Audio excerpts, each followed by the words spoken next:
Dây cáp mềm chạy cho động cơ điện các bác nhé, động cơ máy xăng cũng được các bác ạ. Cái dòng này hút bioga thì nó rất là tiện gọn nhé.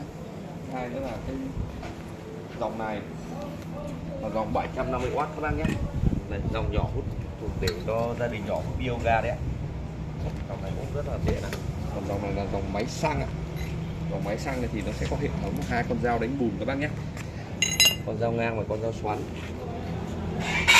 Máy xăng thì bên em có dòng máy phổ thông và dòng máy tốt các bác nhé. Vâng, còn cái dòng này là dòng điện một pha.